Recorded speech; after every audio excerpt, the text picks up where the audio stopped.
kɛrɛfɛ ka se Ablaye Kulubali ma ayiwa min kɔni ye gouverneur du district de Bamako ko gouverneur Ablaye Kulubali fana tun bɛ yen ka se fɛn min association pour la défense des victimes de la répression ADVR o maa ɲɛma Ablaye Damale o tun bɛ kɛnɛ kan ni maa caman wɛrɛ maa min ni u sera kɛnɛ in kan ye sa foli ni tanu ni i k'a dɔn ayiwa ni tasibila o kumaw fɔra Ablaye Damale ale kɛlen ka kuma ta a y'a jira k'a fɔ k'u bi dɔwɛrɛ tɛ fɛn min ye hakilinajigi ye ani tasibila ye k'o kɛ maaw ye maa minnu ni tora i k'a dɔn démocratie a kɛlɛ la a y'a jira fana k'a fɔ ko dɔwɛrɛ tɛ kɛlɛ kɛra fɛn min kama o ye hakilina kelen de ye jamana bɛ se ka basigi cogo min na hɛrɛ bɛ se ka na démocratie bɛ na cogo min na min b'a to adamadenw i k'a dɔn u bɛɛ lajɛlen bɛ se ka lafiya ko an kana ɲinɛ o yɔrɔnin in kɔ fɛn min i y'a dɔn Ablaye Damale ye a y'a jira k'a fɔ ko an ka bɛnbaliya minnu bɛ an ni ɲɔgɔn cɛ k'an k'olu da kɛrɛfɛ an ka ɲɛsin jamana in de ma min kɔni b'a to an ka jamana in yɛrɛ a bɛ se ka kɛ kelen ye cogo min na an ka jamana in i k'a dɔn bɛɛ lajɛlen bɛ se ka tɔnɔbɔ cogo min k'o de ka fisa kosɛbɛ fɛn min ye kɛnɛya minisiri ye madame Jeminatu Sangare a ye kuma ta kuma min kɔnɔna la a ye hakilinajigin kɛ mars kalo san 1991 baara minnu kɛra ani maa minnu bɛ na a ko la i k'a dɔn u ni bonya ka kan i k'a dɔn jamana kan ka fɛn bɛɛ lajɛlen ne kɛ ka tasibulakɛw ye ko an b'o kɛnɛ dɔ de ka nin ye fɛn min ye jamana ɲɛmɔgɔw ka foli ani u ka dugawu don a y'o lase u ka tasibula a y'o fana lase a ye hakilinajigin kɛ k'a jira k'a fɔ fɛn min ye i ka dɔn 91 tɛmɛnen kɔfɛ k'a daminɛ san 1992 la i k'a dɔn ka n'a bila fɔ nin waati in na ko fɛn min ye ale ka minisiriso ye n'o ye kɛnɛya minisiriso ye u ma ɲinɛ wa fɛn fɛn kɔni ye waleya min kɛ sababu ye ADVR ni k'u senkɔrɔmadon don u bɛ baara fɛn fɛn kɛ k'ale ka minisiriso a b'a ka dɛmɛ kɛ a b'a hakilina fana di a la kosɛbɛ a b'a senkɔrɔmadon don fɛn min ye kɛnɛya minisiri ye madame Jeminatu Sangare a ko nin don min filɛ nin ye o ye don ye anw de ma an k'an sigi k'a miiri ni k'an dasi k'a jira k'a lajɛ fɛn min ye 26 mars yɛrɛ ye san 1991 hakilina ni a taara ni o ye o hakilinaw ka se ka to ayiwa maaw dusukun na o hakilinaw ka se ka to an bɛɛ lajɛlen kunkolo kɔnɔ min kɔni b'a to de ayiwa maliden yɛrɛ k'a dɔn k'a fɔ an bɔra yɔrɔ jumɛn ka bɛ kunu ka n'a bila bi la démocratie a nana tariku jumɛn kɔnɔ an hakili ka se ka jigin o la a y'a jira fana k'a fɔ fɛn min ye jamana maa ɲɛmaw ye jango furanjɛla fanga maa ɲɛmaw i k'a dɔn ko u bɛ fɛn bɛɛ lajɛlen kɛ min kɔni b'a to nin wale ninnu a kana tunu nin wale ninnu tasibila ka kɛ kuma ni sanga bɛɛ lajɛlen la k'a b'o foli fana kɛ jamana ayiwa maa ɲɛmaw ye min ye démocratie banbali an ka jamana kɔnɔna la minnu y'a kɛlɛ kɛ ɲinɛ man kan k'u kɔ cogo si la wa furanjɛla fanga maa ɲɛmaw y'a jira k'a fɔ ɲinɛ tɛna kɛ u kɔ o na fɛn bɛɛ lajɛlen kɛ min b'a to kuma ni sanga bɛɛ lajɛlen i ka dɔn maa minnu bɛ na bonya min n'u n'o ka kan ani tasibila min n'u ka kan o na k'u ye kuma ni sanga bɛɛ lajɛlen na o fana ni mars kalo in sera a bɛ hakilinajigi de kɛ jango don min le 22 mars mars kalo tile 22 san 1991 u k'a dɔn ma ko vendredi noir a gɛlɛyara kosɛbɛ n'o bɛ juma finma ko fɔ a ko gɛlɛyara kosɛbɛ sabu maa caman olu ni tora la o fana fɛn kɔni ye madame Jeminatu Sangare ye ayiwa kɛnɛya minisiri ale kɔni taara jirifeere da carré des martyrs la maa minnu bɛna démocratie kɛlɛ la ka se ka tasibila kɛ u ye ko an ma ɲinɛ u kɔ jamutɛnɛ nin y'a ka sɛbɛn ye an y'a bɔ l'indicateur du renouveau indicateur du renouveau ni y'ale bila an dɔn ne bɛ siren ta min ye siren ye a kumanen dɔ bɛ yen Mali ani Burkina k'olu ka ko kɔni min bɛ ka CEDEAO jamana ɲɛmaaw ni k'olu tila an dɔn ni jamana fila bɛ yen ni ninnu kɔni sɛgɛnna min ye Mali ni Burkina ninnu sɛgɛnna Ala ni a ka dɔn an tɔɲa jamana dɔw o de kɔnɔna na sa min ye commission de la CEDEAO o kɔni o ka dɔn ko ka o y'a ka kan o kɔni ye o jira ka ban min ni a jate minɛ olu kɔni ni awa an maa minnu bɛ n'olu ye an dɛmɛbaaw ye n'o ye i ka dɔn an marabaajugu ye an marabaajugu awa ka dɔn u n'olu bɛ kunfilenna kelen na o jɛkulu min filɛnen min ye commission ye o y'a jira i n'a fɔ Faransi kɛn bɛ ka ni jamana fila ninnu jalaki cogo min na an dɔn awa ka dɔn baarakɛla minnu bɛ CEDEAO la jaja awa ka dɔn Faransi de kɔni b'a ka nafolo ta ka don n'u na min ye CEDEAO ye a maa minnu bɛ yen n'o ye a commission maaw ye ani a maa ɲɛmaa dɔw olu kɔni kɛn bɛ k'u bila Faransi ka fanfɛla na k'u bɛ jalaki ta ka jamana fila ninnu sɛgɛrɛ min ye ONG dɔw ye k'olu kɔni ye jalaki ta ka ni jamana fila sɛgɛrɛ k'u ko bɛɛ kɛ k'u tɛ dɔwɛrɛ la min ye ka civiliw kɔni k'olu fa Andoan mi commission o koni awa o sona ningi tekano bla sebona jalaki minda ambe ka jamana nyema fla nun zegere sanguta ka jamana nun fla segere nga minya la gele ayi ibai ka fo awa minya alni barakelaw yoke jamana nyema dobe olu koni ma jeni faransi kan jalaki linyi a minye olu ma jena chikoshila olu koko awa minye konu mu koloshi kwa laba koni ngoyi kwa anna kunvlena anna kurungo ke ninga sedeo ere awkado katinya nindo akonnana minye makaroy we jamana nyema do koni sedeo la ayolu wele ko luka ke chuko bela jelela mimba to awkado minye ni jamana nyema flanwe ka jalaki taku segere wala sa awanyangini jugu biseka taka se uma chuko mina nga andwan jamana nyema do koni be oluko petu minye awkado ninko na sedeo olu de biseka sege sedao mo de se ku nye daka o ko nu sona o ko luke awakado minyi ngomi a ko alaba abigele de Anwan ningo mimbe sena yaro abada anga ministry mimbe no banga jamana ni jamana waro ko nyanya bo no abla jopi ale ko ni ajira ka fo mali ay kado awa minye faransi ko ni mba fe jago ya fanga ani kado awa minye maraba jugo ya minu yo ta ko nzegere albi ko be faransi de kono goy ko luti jano mali de wa malika nafa be famina ani malika dambe ani malika hake o kaseka machugo mina o minye faransi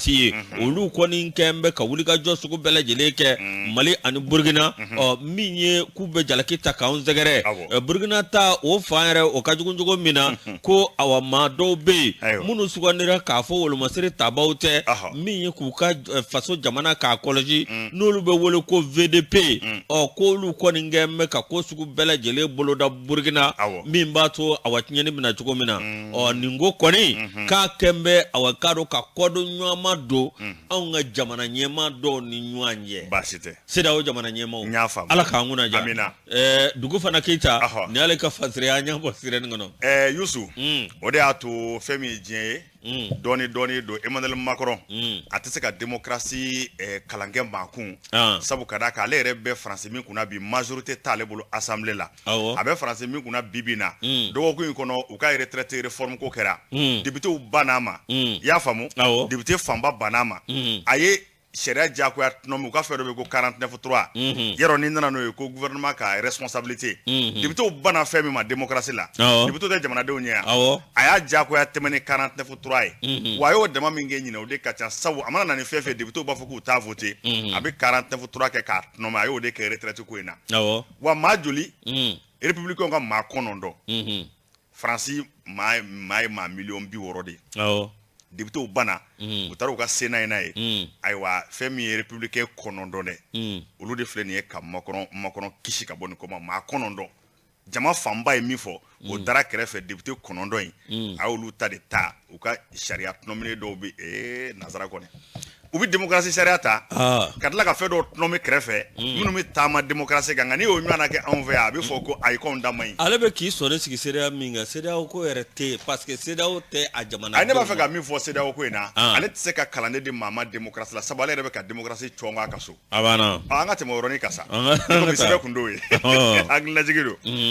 22 septembre ne baleta ikado yerema horonya do ameta douane na douane ma nyema ikado Amadou Konate ko abe wulika jo belejil na sabu aka chesri ikara naka family ko nala asira ka nyefol ke jamana nyemo ye yerema bolo do be olubise ka ta tugomina aka bara ikado annafaira sabu kadaka jamana nyemo ya ye ka faye pama mivo anabe wulika jo na oyechen o de kara sababu décret o ko ka se ga yuguba ka décreta alno asro décret nyere abelejil ma wali afolo a décret ngoni ndale ko ngara sababu ye tegere foraye fa belejil na o te do le DG Konaté sonne la fin du désordre dans les ports des galons. Jalaw donjugo ma mini mingaka o kaseka do ikado ayba ke blessa nyame mi mana minja ko ke ko ni obane de abana iye minye ibo jala de do wa fen ngoni ye ben na ke maka aya fo tugo mina ni ngo bela jele na nyana bo wati kunguru ni ngono décret kɔni a taara ka ban o tuma fɛn min kɔni y'a waleyali u bɛ k'u sen da a nɔfɛ dɔɔni dɔɔni ko nka ko nin bɛɛ lajɛlen kɛra n'ale ka cɛsiri i ka dɔn a n'a ka ko ɲɛɲini de ye min kɔni b'a to galon ko n'o ye jalako ye a kana ɲaami douanier kɔnɔ i ka dɔn n'i ye min ye min kamakun na don min i ka dɔn k'a fɔ o y'o yɛrɛ de ye o fana ayiwa ɲaami ani bilisa ɲaami ka bɔ a la maa si kana taa fɛn da ka da kamakun na i tɛ min ye k'a kɛ bilisa ɲaami ko nin y'o de bannen ko yɔrɔ de bɛna fura k'a jɛ i k'a dɔn i mana ye cogo min na ayiwa galon min b'i la o y'i yɛrɛ de ye o yɛrɛ de ta ye fɛn min ye fasiriba ye a y'a jira k'a fɔ Amadu Konate a bɛ ka baarabaw boloda dɔɔni dɔɔni a ko galonko min filɛ nin ye n'o ye jalako ye o yɛrɛ ye fɛn belebeleba de ye o tumana ka se ka n'o ko ɲɛnabɔ a ɲaami ka bɔ a la i ka dɔn bɛɛ lajɛlen ka dɔn n'i ta ye o baara kɛlen i ka dɔn k'o de bɛ sen na fasirikɛba bɛna mun fɔ a ko n'i y'a lajɛ nin ko in bɛ sɛnɛ a sɛbɛkɔrɔ mɛnna nka ka se k'a yuguba k'a ko yɛrɛ bɛɛ lajɛlen kɔni bila k'a da yeelen la min kɔni b'a to jamana ɲɛmɔgɔw k'a faamu k'a fɔ ayiwa nin ye waleya ɲumanba ye Amadu Konate k'a filɛ nin ye k'o baara kɛ nin ye a ko n'i y'a lajɛ min ye ayiwa jalako ye a tɛ se ka to ta sabu n'i y'a lajɛ ayiwa jalako mana kɛ bilisa ɲaami ye maa si t'a dɔn i bɛ taa sira min fɛ k'o ye wale ye wale min n'o tɛ ɲɛ o fana ko bin kɔni tɛ kɛ maa si kan k'o de bɛna ɲɛnabɔ ka bɛɛ bila i jɔyɔrɔ la ka bɛɛ bila i ka jalako la min kɔni b'a to de i ka dɔn ayiwa jamana yɛrɛ a ɲɛ o bɛ sabati cogo min na parce que b'a ye mun fɔ a y'a jira k'a fɔ a ka douanier filɛ nin ye jɔyɔrɔba b'u la jamana kɔnɔna la o fana u ka baara o baara a n'u taasira o taasira a bɛɛ lajɛlen kan ka tilen min kɔni b'a to de i ka dɔn mɔgɔw bɛ se ka douanier yɛrɛ bonya min kɔni b'a to u ka baara yɛrɛ jamanadenw bɛ se ka ba don a la kosɛbɛ fɛn min kɔni ye ayiwa u ka tenue yɛrɛ ka se k'a bonya ka se a dan na o baaraw bɛɛ lajɛlen ko o baaraw daminɛtɔ de ye nin ye inspecteur général Amadu Konate k'a filɛ nin ye ka baara belebeleba kɛ nin baara min ni maliden bɛɛ lajɛlen kan k'a fo wa ko jamana ɲɛmɔgɔw y'a fo k'a tanu k'a sɛbɛkɔrɔ tanu i ka dɔn a ka baara caman na a ko n'i y'a lajɛ fɛn min ye i ka dɔn jalako in yɛrɛ o tɛmɛnen kɔfɛ ka se ka wari yuguba k'a don an ka ayiwa foroba wagande kɔnɔ Amadu Konate k'a ye wulikajɔ min kɛ o la o ma dogo maa la o yɛrɛ kɛra sababu ye fɛn min kɔni ye jamana ɲɛmɔgɔw ye i ka dɔn u ka décret dɔw ta décret fila i ka dɔn ka médaille d'honneur des douanes k'o ta k'o d'a ma o tɛmɛnen kɔfɛ ayiwa fɛn min ye chevalier de l'ordre national du Mali k'o fana ta k'o d'a ma a ma d'aw ma koyi fɛn min a yɛrɛ ka ministre ye n'o bɛ sɔrɔ ministre ko fɔ i k'a dɔn ayiwa Aluseni Sanu ale fana ye ayiwa sɛbɛn da ni k'a fɔ k'a waleɲuman dɔn k'a jira k'a fɔ a ye wari min yuguba ka don ayiwa jamana wakande kɔnɔna la nin bɛna kɛ sababu ye malidenw mago bɛ i ka dɔn yiriwa min na olu bɛɛ lajɛlen ka se ka ɲɛnabɔ o fana Amadu Konate kab'a kɔni nana a bɛ ka kow kurakuraya fɛn min kɔni ye douanier ye ka se ka wari don wakande kɔnɔ a bɛ k'o baarabaw fana kɛ miliyari caman wa fɛn min fana ye jalako ye o fana ko bɛ sen na o bɛ ka na dɔɔni ko ayiwa waati natɔ la n'a mɛn bilen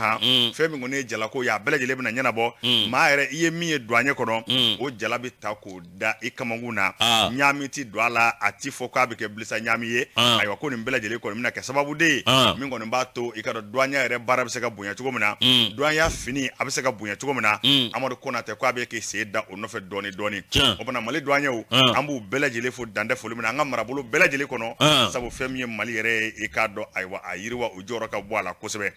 Hamdi Bamba nin y'ale ka sɛbɛn ye ayi Hamdi Baba nin y'ale ka sɛbɛn ye an y'a bɔ 22 septembre la douane na an bɛ Fode Kone an b'a fɔ ka waleɲuman dɔn ani directeur régional n'o ye Ibrahima Konde an b'a fɔ a ka wulikajɔ ka bon ka taa se Jagili Jakite Abdoulaye Jakite min ye aw ka dɔn Tumani Jara fo ka taa se a ka adjoint ma n'o ye Brɛn fo ka taa se Ousmane Seck ma Traoré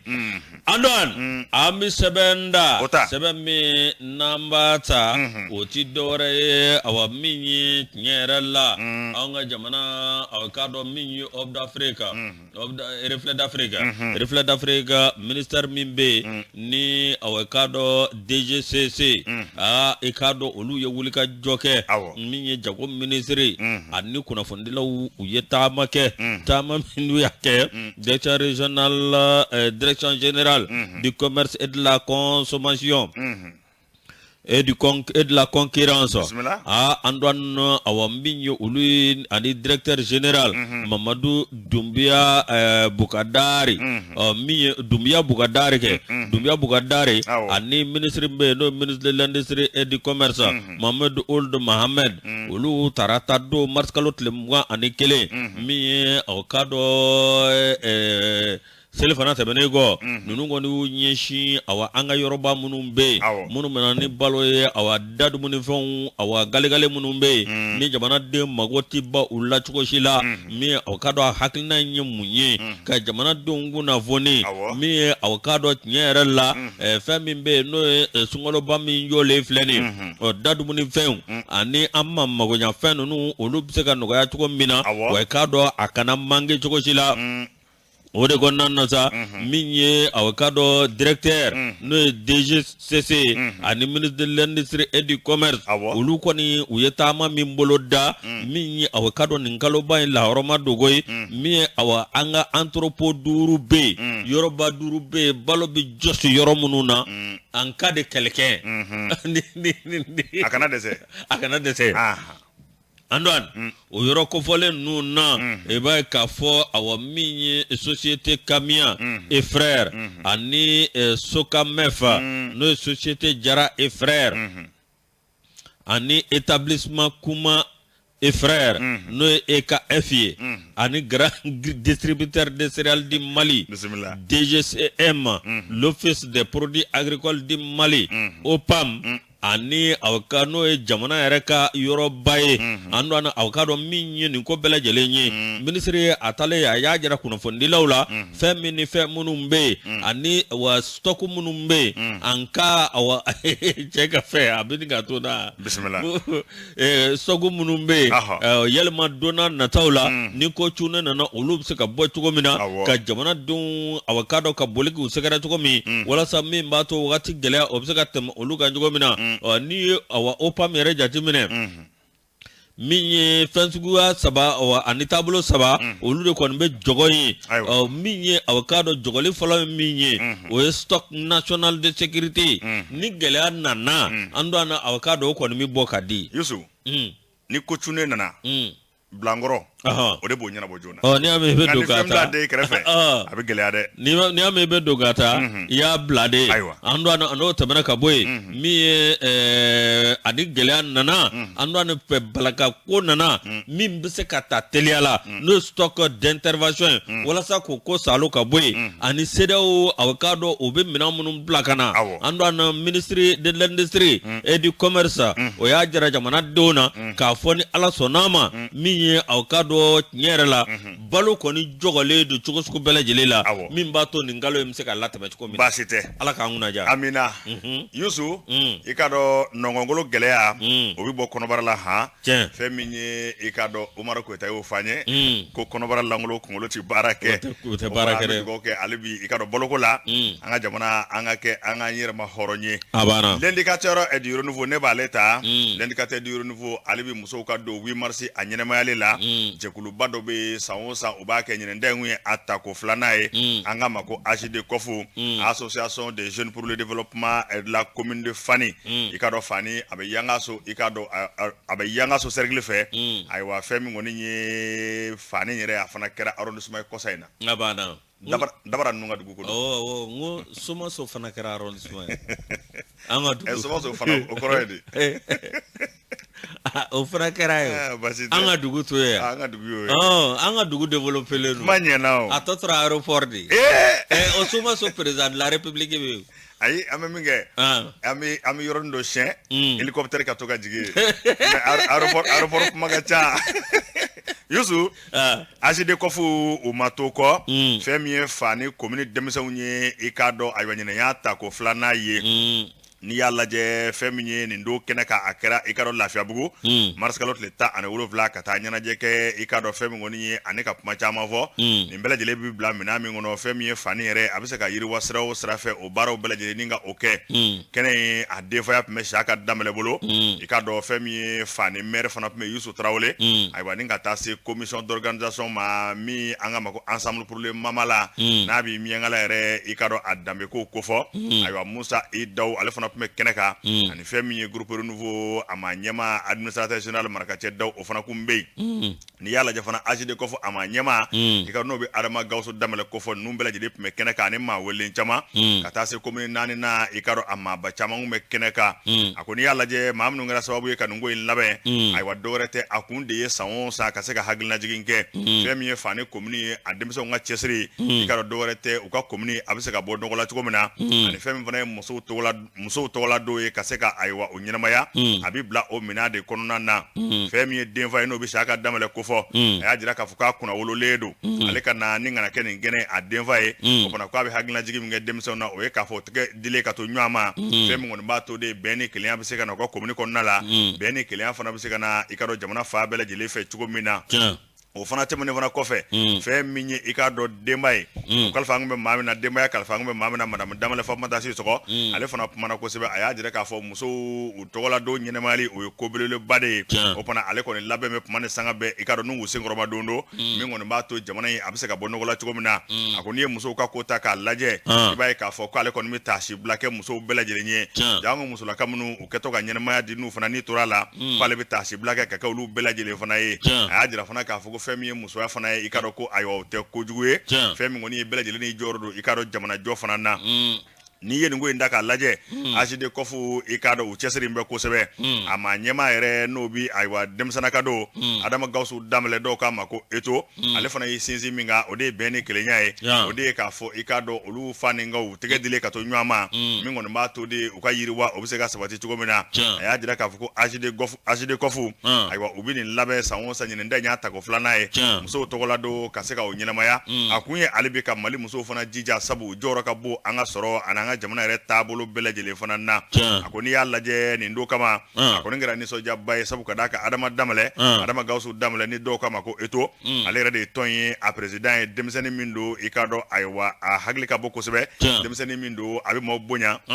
o de kɛra sababu ye Fani commune denmisɛnw ka ayiwa danaya ta ka d'a kan min kɔni b'a to a ka se ka kɛ u ka jɛkulu i k'a dɔn o ɲɛmaa ye o fana tɛmɛnen kɔfɛ jɛkulu min bɛ ensemble pour le mamala min ye miyankala yɛrɛ i k'a dɔn a danbe a n'a kafo olu bɛɛ lajɛlen bɛ se ka makara cogo min na i k'a dɔn ayiwa maa dɔw kumana olu tɔgɔ la Marakacɛ Daw ka taa se Musa Daw ma olu bɛɛ lajɛlen kɔni FMA maa ye n y'a fɔ cogo min na ensemble pour le mamala olu bɛɛ lajɛlen kɔni nin wale k'a fo k'a wale ɲuman dɔn k'a jira k'a fɔ AGD kɔfɛ maaw filɛ ka nin min kɛ nin ye nin ye ko ɲuman ba de ye sabu n'i ye Fani yɛrɛ ta k'a lajɛ koori min n'a bɛ fɔ ko miyankala i ka dɔn Fani yɛrɛ bɛ o kɔnɔna la wa fɛn min kɔni ye kɛnɛ in fana kɛ kunnafoni duman dɔ fana fɔra sabu ka d'a kan festival dɔ bɛna kɛ Seko ni Dɔnko festival fɔlɔ dɔ bɛna kɛ min kɔni bɛ kɛ sababu ye fɛn min ye miyankaya yɛrɛ ye ayiwa a tariku ayiwa ani a taabolo ani fɛn min y'a danbew ye olu bɛɛ lajɛlen kɔni bɛna ɲɛnamaya o kɛnɛ kan o fana kunnafoni duman o fɔra kɛnɛ in kan ye o bɛna kɛ ayiwa fɛn min ye min mɛn o b'a jira k'a fɔ mɛn kalo ayiwa tila ka kɛɲɛ waatiw ayiwa ni festival belebeleba in o fana bɛna kɛ fɛn min fana ye kɛnɛ in kɛ ka se ka maaw ɲɛnajɛ groupe Wara Mamadu Danbɛlɛ ni bɛɛ lajɛlen k'a ma ko Dabara ale kɔni y'i bila a fila ni dɛbɛ la fɛn min ye caatiriw ye ka taa se nisɔndiyako caman ma ninnu bɛɛ lajɛlen kɛra kɛnɛ kan AGD kɔfu association des jeunes pour le développement de la commune de Fani i k'a dɔn k'u ye nin wulikajɔba in de kɛ ɲinan den kun ye a tako filanan ye a kɛra Lafiyabugu mars kalo tile 17 fɛn min ye Bala Sumala Tarawele nin kun y'a ka sɛbɛn ye an y'a bɔ l'indicateur du renouveau la a banna ando ana awa minye alibi ambeta awa sungalo bese nasa antna seka temi sungalo na nga andwan tem kele mimbe nuba wole ko te aswan ka temi sundiga leko kila afia andwan awa kado suguru dunengo kale nga awa suguru ebe suguru duwati kasenga aninge enfize yalma ka wuli barada ni ngono andone ka mi e farkolo bi lafia wa awa ana ko chaman de be ga zungolo na aswan op mana ame fereke ame ta bo jwafia la fe mi te aswane nu ga yamare ani groupe commerce ablay maiga pharmacie Croix Verte antna chama fobi bi zungolo damde pharmacie Croix Verte ba soro alli fura be di ngo bi zungolo damde ite kuma nge doni ayo basite aga da sugula kana kuja yoro doni masabeke kolonde du kuja yoro do bolo la ngoloma jayo rodo fika tarake ne baro ne kun ga don da la amudi Miguel akuntigela ne fan fere sandong lu mangele ne sabo ngo concert ko ni ma chale ko ma duru sandong lu mangele bisingi sigile ndo dro ko jarabi ne na ube chifo ni tala on de se go fo ko date angu te mani sebe Antoine mi bemesi ambale awakado oluka lajeba mingera no buga san laje fo no be conseil d'administration atako bisabani sabana indicateur de nouveau alep mambe akambi minye tinyere la ni jati mineke akaru jabala la asay 2000 la mi BMSSI e ba ka fo awo minye gelea mimbe mi sera wo taka on zegere no awakado gelea jugo minu yo chwanga na amaka sharia re konnana ando no temena kaboy mi awa coronavirus o wati dokera o yegala ta ka unzegere albino asura abisi na Andoan ani risu ani ikren oluka manga amadugo nye shila akeme awagaro gelata ga nye bela jelenze gare wode konnan nasa minye adonga mbaro kunye munye adonga nsike kunye munye minye upmana awakado mi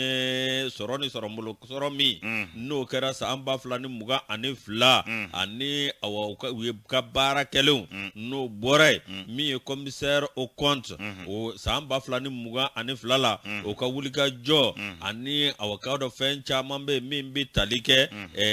juru nununga ani soromu nungera conseil d'administration upmana nimbele jeleka miya akaneka uka président du conseil d'administration no awa aga Mohamed Ali yeya a miye ale kumana aya jira kafo ikado awamiye ni jatimineka anga jamana la kafo awamiye kana follow dasi jamana yɛrɛ ka baara taabolo la ani jamana yiriwa sira fɛ bangishite BMSSA bɔ ale y'a gale ni jateminɛ kɛ BMSSA ka sɔrɔ awa min ye k'a yiriwa min ye jamanadenw olu bɛ se ka lafiya cogo min na mɔrɔ yɔrɔ dɔ Antoine Sake n'i kɛ cɛkɔrɔba ye Antoine yɔrɔ dɔw bɛ n'o ye bi tali kɛ jiko kan kuranko kɔɔri sɛnɛ fo ka taa se aw k'a dɔn angɛrɛ ani fɛn fɛn bɛ n'o bɛ don sɛnɛko taasira la ani tajiko taasira k'a y'i ɲin don nin bɛɛ lajɛlen la wa i k'a dɔn a ye nin nafolo don nin bɛɛ lajɛlen la walasa jamana bɛ se ka yiriwa cogo min na nka min ye CEDEAO ka gɛlɛya min nana CEDEAO olu ye jangeni min ta k'anw sɛgɛrɛ ani Russie ni Ukraine k'o kɛra sababu ye k'a dɔn awa min ye bange tiɲɛ yɛrɛ la a tun bɛ se ka baara kɛ ka tɛmɛ nin bɛɛ lajɛlen kan min ye awa k'a dɔn bange san 2022 n'i ye jate san 2021 i k'a dɔn bange a ye wulikajɔ caman kɛ o wulikajɔ o kɛra sababu ye min ye awa k'a dɔn kabini waati min na n'o ye awa k'a dɔn bange ye min ye u y'a lajɛ miliyari 100 ani miliyari 5 ana kunganfɛ min ye décembre kalo o min filɛ nin min ye awɔ tile 31 san 2022 k'u ye jate kɛ ka bɛn o ma k'a sɔrɔ awa kado sango no 2021 salna seningo min ye awa kado miliyari 87 ana kunganfɛ 7 ando an o b'a jira k'a fɔ min ye awa kado tiɲɛ yɛrɛ la miliyari 17 k'u y'o kɛ sɔrɔ ye ka fara kow kan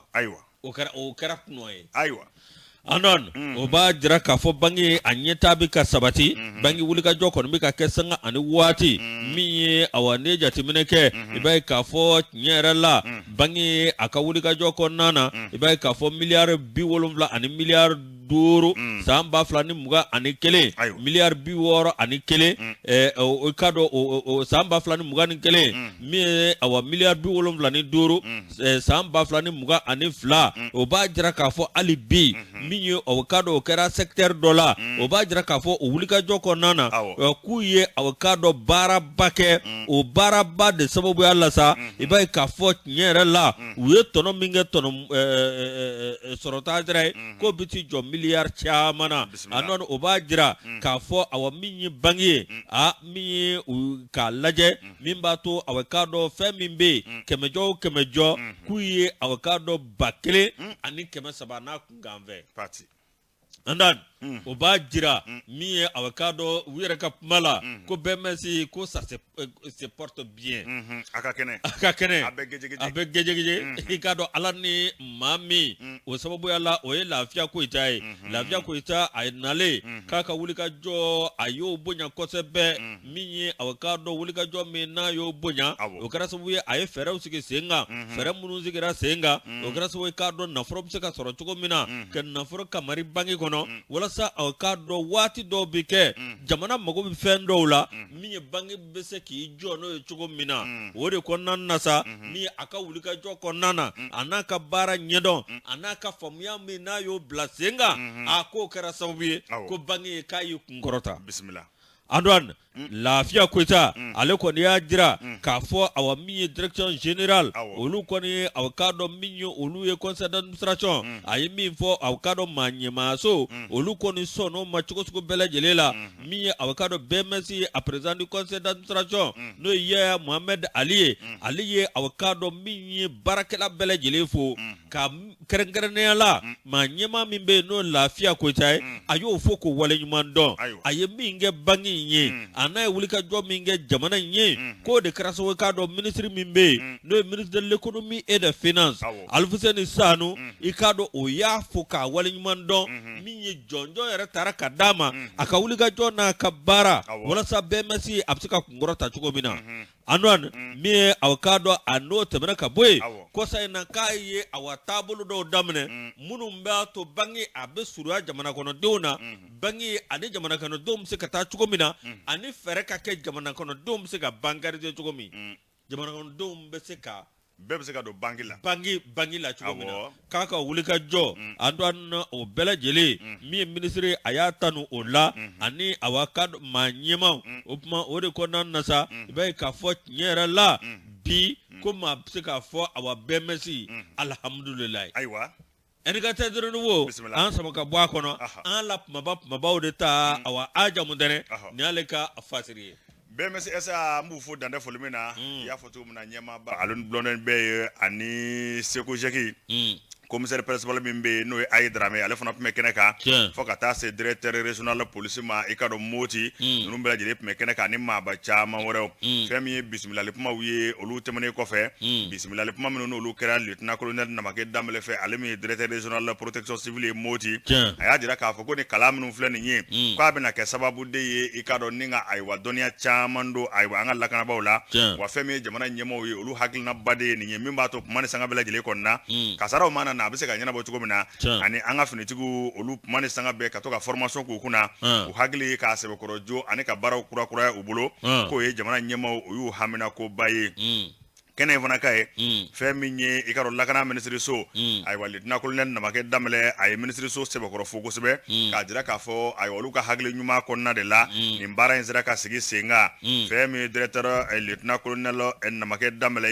ay dira ka fo go femi woni mamnu mina ni formation nge mamnu mina ni kala nge ay la nyini ku fe ku jija ko sebe nazara ko mako ponctualité bela jele kana awati la bela jele ko nga na ka bare ka ke sebe ko ye femi kala nyi ay wakaseka abaro bela jele konku mingon ma to de ni kala imbana una donia chama soro kasara olu nyana bol ko fanana école de maintien de la paix alun blonen bay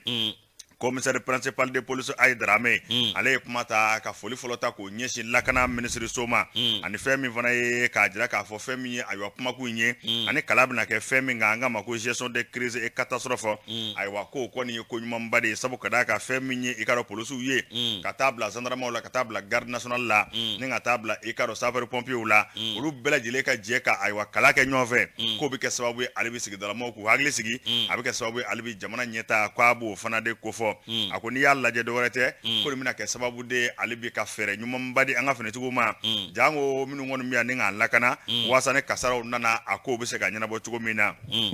jamana ma ɲɛmaw k'olu fana hamina ko ye nin de ye kuma ni sanga bɛɛ lajɛlen kɔnɔna malidenw bɛ se ka lafiya cogo min na ani fɛn min finitigiw ye olu ka to malidenw kɛrɛfɛ i ka dɔn hali ni kasaraw nana kasaraw a ka se ka ɲɛnabɔ teliya la ayiwa fɛɛrɛ ɲumanw fana a n'a minɛn olu bɛɛ lajɛlen kɔni ka ye u bolo kɛnɛ in fana ka ye fɛn min ye directeur régional de la protection civile Moti lieutenant colonel Namakɛ Danbɛlɛ a yɛrɛ nisɔndiyara kosɛbɛ fɛn min kɔni nin baara ninnu kɔni ye ayiwa min b'a to an ka finitigilakaw olu hakili bɛ se ka jo kosɛbɛ ani ka kalan caman k'u kun n y'a fɛ na cogo min kalan in daminɛ marisikalo tile 20 a bɛ kuncɛ marisikalo tile 24 nin ye kun ye sɛbɛn ye ayiwa fɛn min ye DRPC direction régionale protection civile u ka kunnafoni so o ka sɛbɛn ye nin ye an dɔrɔn bɛ min f'i ɲɛna Afrique ni jamana 5 bɔ sapeur pompier minnu bɛ yen n'u ka baara n'u welela u b'a kɛ sisan ani équipement ko la ani baara ɲɛdɔn na Mali sapeur pompier b'a a jamana 5 fɛ Afrique bɛɛ an de fɔlɔ ye de bi kɔni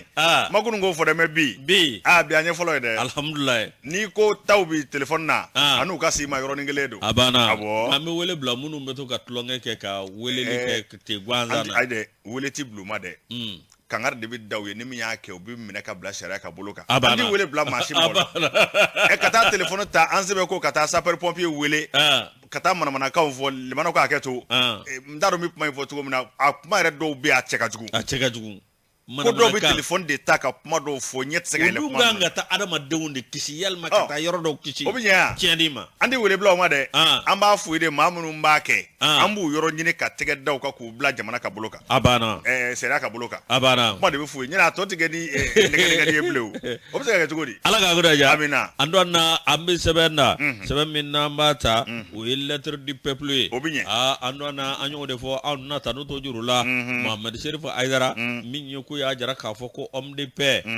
min ye yɔrɔ min bɛ yen n'o ye Mopti ye Mopti awa n'o ye an ka région belebele dɔ ye min ye k'a ma bala maa la ni maa kofɔlen n'o ye Mohamed Sherifu Aidara ye a sugandilen k'a kɛ Mopti awa min ye a région homme de paix maa min bɛ awa k'a dɔn n'a bɛ awa lakana ani lafiya o bɛ se ka na cogo min ani bɛn ni keleya o bɛ se ka tɛmɛ awa min ye sigida maaw ni ɲɔgɔn cɛ cogo min na min ye Mopti région fo ka na se jamana bɛɛ lajɛlen ma Yusufu Jalo ale kumanen don ko nin ye a ta ko 3nan ye min ye awa k'a dɔn maa min bɛ ni Mohamed Sherifu Aidara n'ale jɛkulu ye n'o ye CSDM o maa ɲɛmaa don Mohamed Sherifu Aidara k'a ka wuli ka jɔ o bonyana jamana kɔnɔ sango ta Mopti région na min ye awa k'a dɔn ko homme de paix maa min don awa k'a dɔn bɛn ni keleya ani lafiya bɛna jamana kɔnɔ cogo min o ka d'a ye kabini a bada a b'o baaraw de la min awa k'a dɔn tiɲɛ yɛrɛ la a ye wuli ka jɔ min kɛ min ye Mohamed Sherifu Aidara ye wa min ye a ka dugu n'o ye Fatɔma Fatɔma ko awa sanga ani waati k'a kɔni bɛ taa a ka dugu la a tɛ fama a ka dugu ma wa min ye bakɔrɔ ani fakɔrɔ minnu bɛ yen k'a bɛ taa hali bi awa k'a dɔn i sigi olu kɔrɔ ka masala ni ka baroɲɔgɔnya kɛ u fɛ adamadenya yɛrɛ taabolo sira ɲuman na i n'a fɔ min ɲinina an ka awa min y'an ka maakɔrɔw an'an ka danbe ye min ɲini cogo min Mohamed Sherifu Aidara o de kɔnɔna na awa k'a dɔn min ye n'i ye jateminɛ kɛ dialogue national inclusive min n'o kɛra k'a yer'o kan ka assise nationale la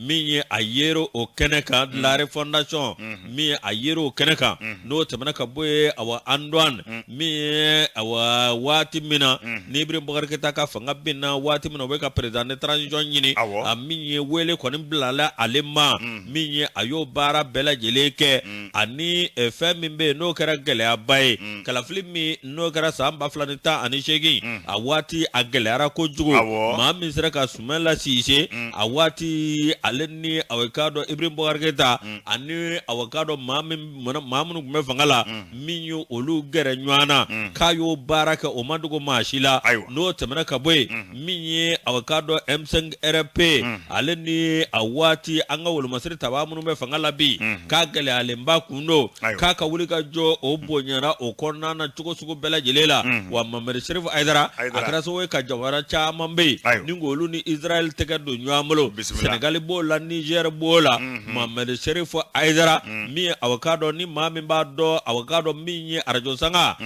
ka san 2019 ale kɔni ye nin daminɛ min ye avocado maa minnu bɛ yen n'olu ye awa waleɲuman ta ka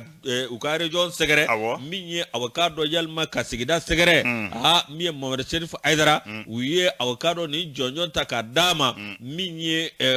homme de paix la région de Mopti min ye a kɛra yɔrɔ jumɛn min ye avocado arajo sanga a kɛra u ka hôtel ba dɔ la hôtel min n'u y'a kɛ a nɔ na avocado ko awa min ye jama bɔra fa bɛɛ lajɛlen fɛ n'o ye hôtel campement ye nka min ye filakan na a bɛ wele cogo di min ye avocado ko ni gal n'u gal la avocado ti dɔwɛrɛ min ye avocado filakan na maa minnu kɛ a bɛ ko min so a camancɛ yiri i b'o dɔn wa fɔlɔ o tun ye bili ninnu ye bili camancɛ yiri maa minnu kɛra ayiwa camancɛ yiri Antoine min ye awa Mohamed Sherif Aidara min ye avocado lettre du peuple a ye nin fɔ min ye an dɔgɔkɛ dɔ fana bɛ yen u ye jɔnjɔn ta ka d'o ma ale ka dugu n'o ye Dugure Kɛmɛso ye ale ka dugu Antoine a ye boulangerie jɔ ka pâtisserie jɔ kɔna ka alimentation kɛ ka tila ka so belebele ba kɛ maaw adamadenw bɛ t'u lafiya cogo min na a ye wari min don a la a bɛ miliyari 1 bɔ bisimila walasa kɔna a bɛ se ka yiriwa cogo min na ayiwa Dugure Kɛmɛso o tuma an bɛ maa maa bɛ yen n'olu b'u ka sigida fɛ an b'u bɛɛ lajɛlen fo dan tɛ foli min na n'i y'a mɛn i bɛ diɲɛ jɔ a daminɛ i faso la a bɛ daminɛ ten o awɔ Ala k'an kunnaja lettre du peuple a ye ninnu sama ka bɔ a kɔnɔ lettre du peuple jamanadenw ka bataki an b'u fo l'indicateur du renouveau ne n'ale jaso Adama Jabatɛ ale kɛmɛ ka fasiri kɛ an ka taa Joyila dɛ Joyila fɛn min kɔni ye i ka dɔn maa dɔw bɛ yen olu kɛmɛ ka sɔnna tigɛ ka bɔ i ka dɔn sigidalamaw ɲɛna sabu ka d'a kan ka taa maaw bolofɛn daraki diyagoya bilen la nka n'u kun y'a dɔn u tɛna kɛ dɛ fɛn min ye procureur ye ayiwa Joyila ka fara polisiso kan n'u tɛgɛ di ɲɔgɔn ma ayiwa ni procureur ka yamaruya ye ka wuli ka jɔ kɛ ka ni maa ninnu ɲini ka tɛgɛ da u kan u ka wuli ka jɔ i ka dɔn ka bɔ yen jɔ kɔni fili ayiwa u ye maa caman zalo sabu ka d'a kan fɛn min kɔni ye maa dɔw ye minnu kɔni ka baara tɛ dɔwɛrɛ sonyɛni yɛrɛ kɔ u ye tɛgɛ kɛ a maa caman na a bɛ maa 10 bɔ procureur i k'a dɔn Joyilakaw fɛ yen tuma min n'a yamaruya di commissaire ma commissaire i k'a dɔn Lafiya Keyita o fana y'a ka cɛdenw yuguba i k'a dɔn u ye ja da fa bɛɛ lajɛlen fɛ fɛn min kɔni ye womisɛnnin fɛn fɛn bɛ yen k'a bɛɛ lajɛlen suwa o kɛra sababu kɔni ye ni ka tɛgɛ da i ka dɔn maa 9 ɲɔgɔn na kan olu minɛnen k'u sɛgɛsɛgɛ ayiwa u jɔra u dalakan la a ko n'i y'a ta k'a lajɛ ka taa dafa fɔ maa 10 na ninnu ka baara kun ye min ye i y'a dɔn de matériel de construction mɔgɔw ka nɛgɛ sannen sojɔ nɛgɛw ani tɔli ani siman ani burɛtu u b'olu de salo maa min bɛ tɔli sɔngɔ dɔ bɛ burusi kɔnɔ n k'a fɔ an ka togodaw la maa min bɛ nɛgɛ sɔngɔ dɔ bi u ka baara de ye ka t'o ta wa n'i k'i bɛ fiyɛ tɛ fiyɛ tɛ u bɛ marifa dasi la a ko fasa i b'a ye mun fɔ n'o ye Adama Jabatɛ tuma min n'olu ye i ka dɔn Lafiya Keyita wele n'o ye commissaire ye polisiw ka maa ɲɛmaa don i ka dɔn Joyila ale kɔni y'a jira k'a fɔ dɔwɛrɛ tɛ a kun de ye sigidalamaw ka se ka lafiya kabu kɔni ye kunnafoni sɔrɔ u ye wulikajɔw de kɛ o kɛra sababu ye ka tɛgɛ da maa 10 ɲɔgɔn na kan maa minnu kɔni ŋɛn bɛ ka sɔnna tigɛ ka bɔ maaw ɲɛna a ko n'i y'a lajɛ fɔlɔ u tun bɛ bamanjiya kɛ ka tila k'u ɲaami maaw la nka fɛn min ye polisiw ye olu fana ni fɛɛrɛ kura dɔw bɔ mɛ u ma n'u ɲaami maaw na cogo cogo polisiw b'u ka fɛɛrɛw kɛ ka t'u salo ka bɔ maaw cɛla ka na n'u ye u ye tɛgɛ dɔw bɛ ka kelen kelen a ko n'i y'a lajɛ bi n'a Joyilakaw kɔni u sɛbɛkɔrɔ lafiyara sabu ka d'a kan fɛn min kɔni ye commissaire n'a ka cɛdenw ye olu kalen k'a don fɛn fɛn kɔni ye maa jugu de ye minnu kɔni bɛ maaw tɔɔrɔ ka maaw soɲɛ walima ka maaw fa ayiwa ka se ka tɛgɛ daw bɛɛ lajɛlen ka kelen kelen fɛn min kɔni b'a to maa wɛrɛ ɲɛ kana b'u fɛ a ko n'i ye nin baara in lajɛ baara in sɛbɛkɔrɔ fura sigidalamaw fɛ polisiw ayiwa minnu kɔni bɛ Joyila ani procureur u bɛɛ ka jɛ ka baara minnu kɛ bi k'a kɔni kɛn bɛ baara nafamaba de ye sabu ka d'a kan maa 10 ɲɔgɔn na min kɔni kɛn bɛ ka maaw tɔɔrɔ ni sonyɛli jugu ye ko tɛgɛ dara u bɛɛ lajɛlen ka ni k'u bila kiiri tigilamɔgɔw ka bolo kan nin min ye sɛbɛn ye an y'a bɔ l'indicateur du renouveau kɔnɔ Adama Jabatɛ ale ka sɛbɛn don alors ana bita da O bi ɲɛ. ni awa nyo de fo te aswan ka sun tigɛ dɔrɔn kisingi ikaka te Ahɔ. yalma ka suguru do ki ikaka andon na awa ka do te aswan Aswan. sungalo na abe ma ta ma wa nywa mo te aswani yɛrɛ a sɛbɛnni cɛ ka ɲi wa azabani jɛgɛ wa a jaw ka ɲi. ima musi ye ani jaw ka ɲi kojugu. ani nana da ma kɛrɛfɛ wa ɲɛ bɛ nin de pyramide pyramide pharaon nge Egypte farawunaw ka pyramidu Egypte. Awɔ. a cɛ ka ɲi kojugu abana o tuma te aswani i k'a dɔn k'a dɔ min ka dɔ foro a ka ɲi maanifin ma kosɛbɛ wa ina bɛ se ka taama hala bila ale man gɛlɛ a lasago cogo Ah. i bɛ se k'a bila i ka sɛgɛ kɔnɔ ten n'i sera yɔrɔ la dɔrɔn o tuma kuma i ɲɛna bɛ ji suru a kan k'a min jikala suru a kan k'a min Yosu Ah. an b'a fɔ an filɛbaw ye Ah. n'a lamɛnbaw Renouveau FM Renouveau Télé k'u bɛɛ lajɛlen fo dantɛ foli min na ani radio kɛmɛ caman minnu fana tulukala bɛ siri anw ta la ka se ka kuma ɲini k'a mɔnɔbɔ an b'u bɛɛ lajɛlen fo dantɛ foli min na ayiwa fɛn min fana ye maliden minnu bɛ Europe minnu bɛ Afrique gun ka Amérique Océanie ka se Asie ma an ka foli bɛ ninnu bɛɛ lajɛlen ye badabada foli